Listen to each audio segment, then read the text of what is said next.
Bakit titigilan, Mr. Padilla? Siya naman talaga ang napakaraming kasalanan sa ating bansa. Sino bang nakakulong? Hindi ba siya? Ang daming ebidensya laban sa kanya. So dapat lang siyang sisihin. At yung paninisi, hindi sapat yun. Kailangan siyang parusahan. Tama na yung drama mo, Mr. Padilla. Impeachment pa rin daw ngayon. Meron pa rin daw impeachment. Ang daming krisis daw dito sa atin. Krisis sa langis at kung ano-ano pa. Ano ba? Talaga ba?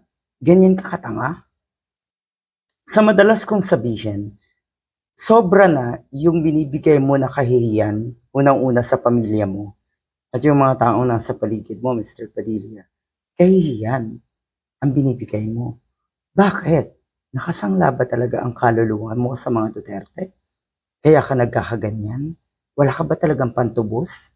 Hindi mo talaga kayang tubusin ang kaluluwa mo? Kasi paano kung na-impeach si Sara Duterte? Paano kung nakulong si Bongo, si Bato? Saan ka pa sasandal?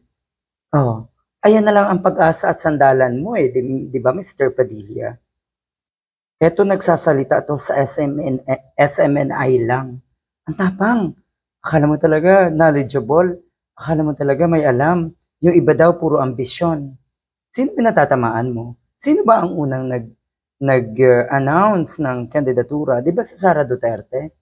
So kayo, si Sara Duterte ang dapat mong paringgan ng puro ambisyon na maging Pangulo. Sino yung sinasabi mo na gusto maging Pangulo, wala naman daw na ipapasang batas? Pinatatamaan mo si Riza Ontiveros, Senator Riza? Bakit? Hindi mo ba alam kung gaano karaming batas ang naipasa ni Senator Riza Ontiveros? Ang lala na talaga natang si Mr. Padilla. Matapang lang to eh. Kasi ang kanyang mga kaharap sa SMNI ay mga DDS. Nakakahiya.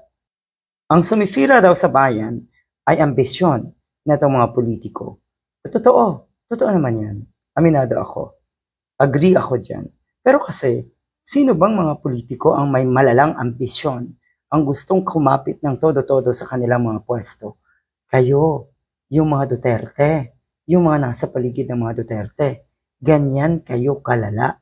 So parang sinabihan mo na rin ang mga sarili niyo, Mr. Padilla, na kayo talaga ang totoong sakit at sumisira sa ating bayan. Yung ambisyon nyo.